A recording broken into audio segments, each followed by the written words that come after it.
Hello, everybody, and welcome to another great and exciting episode of GMTV. Of course, I'm your host with the most, Gogo Moyo. Welcome to another great one. Before we get all started with the juiciness of this week's episode, trust you won't want to miss this.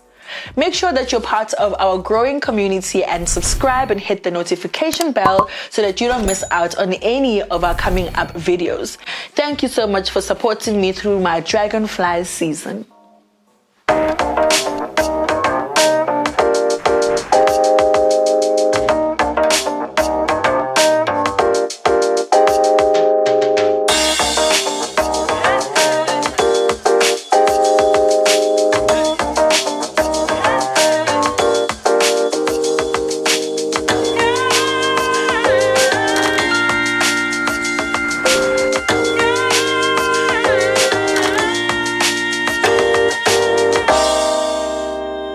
Dating in spiritual context. Dating on its own is already so very difficult. Whether you're young or you're old, whether you're married or you're single, or coming out of a divorce, or whatever your situation is.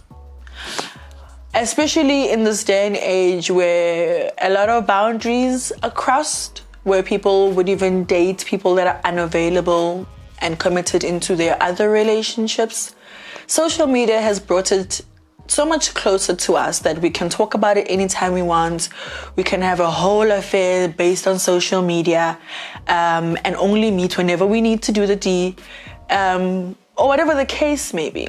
But most importantly about today's episode, I want to talk to you about the different dynamics that one faces, especially when they're spiritually enlightened and finding that they're trying to date and to be relatable to their peers. Think about it in this context. Imagine trying to date someone who doesn't dream at all, or maybe dreams but doesn't feel like their dreams mean a lot, or are important or significant in any way. And you literally run your whole entire life based on how you dream. You can literally gauge the success or the tone of your life based on the frequency of your dreams and the details. And then now you get attracted to someone who physically is very appealing to you. Mentally, they can challenge you. But spiritually, they don't get the importance of why you'd have such a great admiration or even obsession on dreams. That, for a person who's really inclined to follow dreams, would be a dampener on that particular conversation, because you're kind of hoping for your partner to understand the depth of why you actually take it so seriously. What then happens if you are undergoing a spiritual journey with your spiritual mentor or ukobela or anyone who's at a liberty to help you ascend? And every time you go through different kinds of spiritual rituals or ceremonies, and with each, obviously and naturally, your spirit gets stronger, gets lightened, you become more awakened. And then you go back to the same relationship where your partner is not invested in it, only to find that now some of the clashes and some of the loopholes start to arise. You get to see less of how your partner contributes to your spirituality, or whether they can or cannot be able to hold a conversation about spirit or related issues. This becomes a great deal of a problematic area in people's relationship, because if you can't be able to speak to someone's spirit, then it's going to mean that you have to rely more on your words and on your actions to be able to articulate what you can't in that context. Have you guys realized that with social media as well, that it actually takes away from dating? Because the amount of time spent on your devices and in these chat exchanges, you find that you hardly ever sit across the table from your partner or go on the dates where it takes for you to actually court your lady or court your guy or your suitor without being gender specific. And all this time you spend on your cell phones, you take away from the actual physical time where you can learn about your partner's mannerisms, whether they have table etiquette or they like certain kinds of foods, or even if they are good at conflict management. All of these opportunities are provided by being able to share space with somebody. So social media would take away largely at how you build on that particular relationship. I know for a large part of people that are spiritually inclined, and especially when the more spiritually strong they get, it's either their feminine or their masculine is going to be enlightened and heightened. Which means that if you're a woman and your more masculine energy, it comes to the fore, you'll be very more commanding, you take on a leadership role, you come up with a lot of the ideas of how the relationship should run. Even most of the solutions are found by you. That's not necessarily a bad thing. But if you're met and you're coupled by a man who's more into his feminine, or even could be the same as you and become masculine, by masculine, you'll be clashing. You'll be both fighting for the role that he knows naturally to assume. So as a strong woman, you'd come across as someone that's being very difficult, not quite understanding what's going on in the relationship, or you now want to overstep your boundaries. And now if your partner's feminine energy is more heightened, you may find that he doesn't mind letting you take the center stage. He doesn't mind being led by you. He doesn't mind not being the loud parent or the more strict parent. He's okay with letting you be the dominant one, and he's literally not shaken by that. He has found his place within the relationship, and he does it absolutely well, that he won't compete for the space with you. So do you see how the different dynamics work in favor or against the relationship? So I find it that it's increasingly important for you to learn about the different dynamics that both you and your partner hold, for you guys to be able to hold space for one another. What is the role that you play in your relationship? Are you the motivator? Are you the one who comes up with the solutions? Are you the moneymaker? Are you the one who raises the kids and helps them build their moral compass? What is your role? It's important to learn about the role that you play in your relationship, because it helps everybody kind of know where to kind of dominate, like which area to focus on, and to find that you guys won't step over each other's toes and step over the boundary that you've subliminally formed as part of your relationship.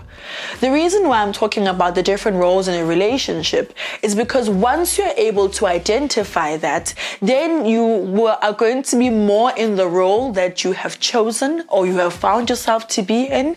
You can also resonate with it, or maybe not, and have a profound and important conversation with your partner to let them know that I know I may be a woman, but I don't necessarily like being in the kitchen. See, that's gender-based, that's role-based. And to find that you're an amazing person in the garden and you don't mind going to mow the lawn and tending to the garden, that's something that could be easily swapped out depending on your personality types.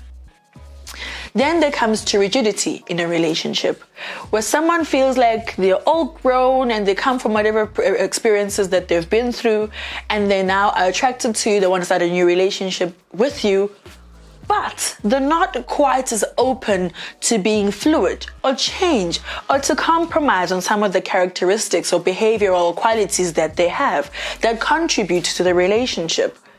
Being rigid in a relationship comes in a form of being closed off, feeling as if the way that you've done things previously have obviously worked for you or not, admittedly so, in your own personal conversation with yourself, and being open to learning about someone else's way of coming up with solutions.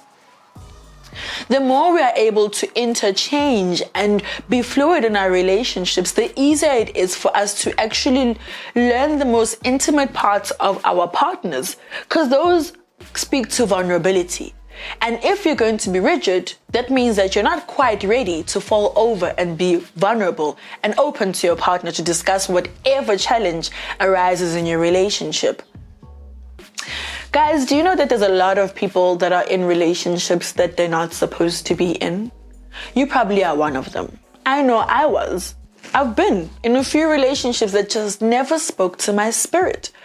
As much as I want to love on that person, I see so much potential in that person, and I feel like someone is so lovable, it comes back and almost like it divides me dead in the center.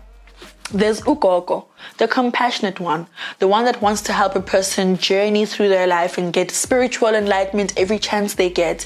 And there's Urifilwe, the girl, who's chilled, who's lax, and has her own expectations of what she wants out of a relationship, but is not necessarily interested in doing the work to get the other person on board.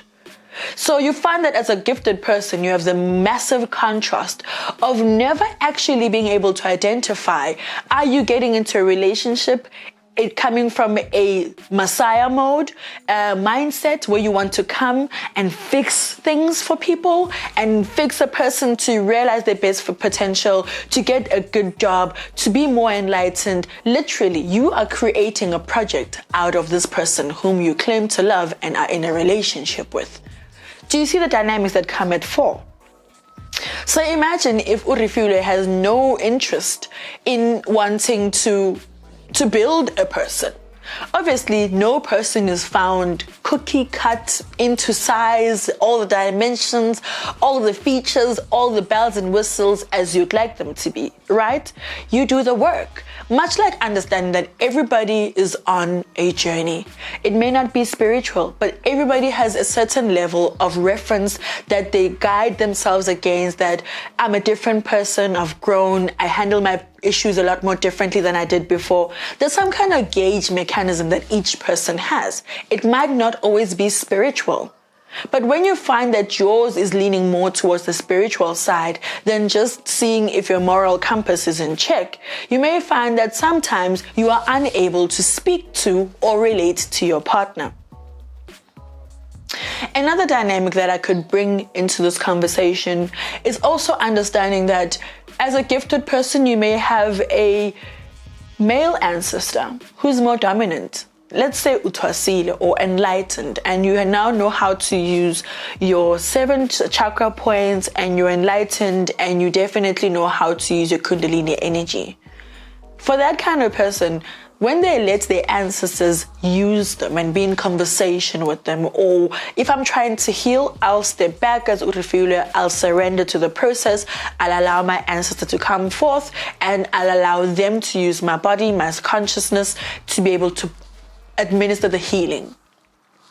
So now what happens when you can't stop that process from happening and trickling into your relationship? Because sometimes just by you being yourself, you carry a certain energy, a certain demeanor about yourself that carries over into your relationship. You're not trying to be a male energy at the time. You're as pretty as a flower. You've surrendered to being the girl that you are. But at that moment, the energy says no. If I can share a quick story with you guys. I was dating someone a while ago and I would love to visit their home. One day after celebrating with my family, I think it was a birthday or something, in the evening I jumped into my car and I drove there. Subconsciously, I heard a voice, a male voice, and it said to you, you really like visiting this place, ne? You know, obviously when you hear the words being chosen, it shows that they have left me to my choices. They're not kind of supporting me with the choice I've made. You really like this home that you like going to, ne? And I'm like, it's probably me overthinking, whatever. But I can't block out. I drive on over there and then I meet my partner who meets me outside. Hey babe, how you doing? Mwah, mwah. We go inside, we chill and watch whatever's on TV, you know? And I think it took me a whole 2 hours to really arrive at that moment. Because I was a standalone individual when I was home, filled with love, filled with people that I resonate with. Easily our energies are in sync. Then I take this drive and then I motion, and I move to this person's home. In the meantime, I get this message. I get there and I have to acclimatize to a new energy about the space that I've just entered. And also I have to receive my partner in that same energy. Poor guy tried to like, hi babe, rub on me. Hi babe, how you doing? It's been a while, I haven't seen you. As simple as cuddling would be. But it literally took me a while for me to leave my rigid state of not being open, of not being allowing of his spirit to connect with mine. It was nothing I did intentionally, but because my body is an area, is a space that's sacred that I share with my ancestors, Umkhulu was refusing to leave that moment and didn't want to let me carry on with this relationship I've chosen for myself. It took him a while to also notice, like, it took you a while to actually move in, because he knows I'm a touchy person. I express love as he does. So when I started touching him back, he realized that, now here's my girl. What happens if you find yourself in a relationship when you and your partner can't even read such information about each other? One may be seen as being overly emotional or sensitive or dramatic or even controlling, only to find that, babe, I'm sorry, I hadn't even arrived yet. Now this is me arriving to the relationship and actually wanting to be with you. Okay, why did the relationship not work out, Gogo? Interesting question, thanks actually. I think the relationship didn't work out because I feel he needed Gogo more than Urifilwe. He was smitten by Urifilwe. He absolutely loved Urifilwe. But he naturally needed Gogo's ways of enlightening themselves. They were stuck in a period where they were still contending with themselves. They spoke a very spiritual language, but they weren't living it. And because Urifilwe would be in and out of her own ritualistic ways of living, it would be very attractive to him because he could identify and resonate with that part of her. But he didn't have the tools to help him do that. And even if Urifilwe tried to open up, there was still because there's a different level of authority between Urifilwe and Gogo. By the time Gogo Wako says something to you, like, Mkhulumele wenza 1, 2, 3, it's not a question. It's like very authoritative. In comparison to Urifilwe, could be saying it in a very suggestive way, giving him the power to like, nah, ma, I'm not really ready for that. So I think the contrast of these two personalities for that one particular individual, there was a lot of draw factors to both sides, but the need of being led by Gogo was much louder than trying to preserve and keep the girl. Because eventually, he'd have a lot of self-sabotage actions about himself. So even if he knew that he wanted to be with the girl, because he wasn't okay with himself, he wouldn't want to be out public or going to do things and showing off his girl or going to experience the world with his girl. And that's what the difference was. Urifilwe ultimately needed that from her partner, but he wasn't able to wake up to that because he hadn't woken up to himself. A little piece of information that I think might be very interesting for you, and I actually have some kind of a proof towards it. Like perhaps the Zulu culture, the girl would sew up a bit of beadwork, ubuhlalo, and prepare it for their suitor, someone that they've been eyeing in the village. There's that eye that one guy gives you.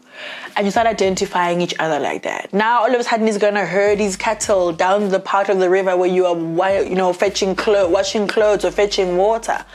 That kind of thing. The attraction is there. You identify the person that you feel is suited for you. Then you start trying to find non-communicative ways outside of talking to actually get this person's attention. And in the Zulu culture, that would be known as making beadwork, ubuhlalo. And you would literally be using a series of colors from the beadwork that you choose to send a specific message to the person that you like. When you get an opportunity, you're going to want to hand over this piece of jewelry to your partner, and if they accept it, they in turn would be accepting to get into a union with you. So basically the relationship would have begun. And even the community at large, because they would make one back for you. The community at large, when they're looking at this couple, they'd easily be able to identify that these two are committed to each other. They are on a journey together. And to speak a bit about that, there's a guy I dated so far back in the beginning of when I became a healer. And he loved the beadwork that I would wear. He'd be obsessed with it. He's talking about how beautiful it made the culture and the work. And because I saw his attraction towards the beads, I don't know if it was conscious at the time, but I would make beadwork for him and make it cool, not even anything ubungoma related, almost like to spark up conversation when people would see it, like how now so twasilo or ganjan. But just generally like a cool design for a cool guy who was buck about me, and I was crazy about him too. This actually worked because he was able to receive this token of love, much like when someone engages you and wants to commit to your relationship a lot more, they will offer indandato, a ring, as part of their conversation. This relationship was literally one of the most healthiest relationships I had ever been in. Spiritually, amazing. I think the most challenging thing about it was I was not ready for the level of commitment that was being given to me. And because I basically felt like I was still a kid. I didn't feel like I had seen all that I had seen in the world, and committing now, it scared me, in all honesty. And we dated for like 2 years. That relationship was one of the most healthiest I've been in. Eventually, the cracks came through the relationship because I would also self-sabotage because I can see it's great here, but I'm not ready to be great with it or in it. And one day, the bracelet snapped, and it was after a massive fight that we had. Again, it was all my fault. I knew that at the time. Whether I was open to being open about it was maybe a different story, and to really claim my contribution to the relationship. But when that beadwork snapped, it was literally a few days before he was going to propose to me and ask me for my hand. I had dreamt about everything. He had dreamt about meeting my grandmothers, sitting around a fire, and the whole introduction is being made. It was hectically spiritual. They knew about me, and my ancestors knew about him. We were kids still. And sometimes you may feel like we need to be 6 months deep into the relationship, or a long time deep to be in a relationship to really start to fully commit to each other. Whereas the intention of dating should already be where the commitment begins. It's different if you try and meet someone to just play and have fun and really keep it light because your previous relationship was like so heavy. But it's not a common thread for everyone. And it cannot be assumed that getting into a relationship, I'm here just to have fun, let's wing it, we'll see how it goes. Some people don't have a gray. It's either it's black or it's white. It's either we're dating or we're not. So some of the gray areas for other people are not the most easiest to really comprehend and make any good decision out of. So the example I'm telling you about the beadwork is the same commitment I'm speaking about. Off the cuff. Start a relationship knowing what your intentions are. Don't skip the processes of courting, of dating your suitor. You get to learn a lot of information about them and about yourself. Is this person suited for me? I know I'm one of those people that I hate anybody who touches my plate of food. I don't know why. I'm more on the germaphobe side of things because I don't know where your hands have been. But if I'm sitting at a restaurant and my partner's looking at my plate because I'm like gobbling it all up and it looks like it's a treat, and then now he wants to stick his fork in my plate, like that's already going to like you can literally hear glass break or a nail across a chalkboard. Like it'll be intense. Because how will you learn about your partner if you don't hold space for those moments? So I find that sometimes social media is a bit destructive when it comes to relationships. We want to host it on social media and less in person. Whereas the crux of the relationship is brought up and stemming from the fact that we spend the time together. In one of the promos, we easily showed how being in a relationship with someone who's not necessarily showing up to it wholeheartedly, whether spiritually, mentally, financially, and then you meet someone who is ready to go all in. These people's intentions are obviously very different because the energies that they come to you with are obviously different and contrasting. It's easy for you to be taken by the new one who comes with new innovative ideas of how to express their love and is not afraid to be a fool for love. But what about the work that you've done with the one that you're with? And if you find that someone is not open to changing, are you really being expected to stay in that relationship? We're not promoting cheating by any chance or any form. End your relationships with respect the same way as you started them off with, amicably.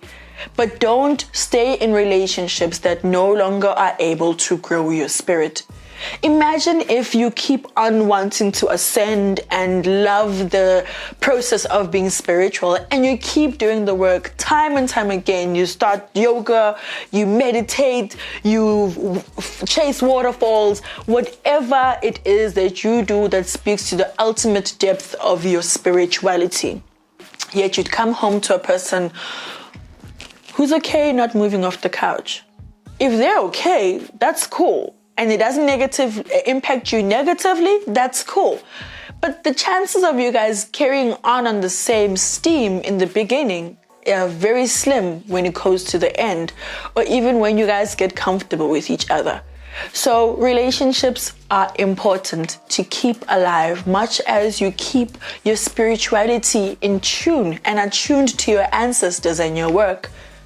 Don't feel like they are separate of each other. You can't share so much of your sexuality, of your fluids, of your intentions and your hearts, and you hold space for each other, and yet still believe that those two things can happen and exist separate to one another.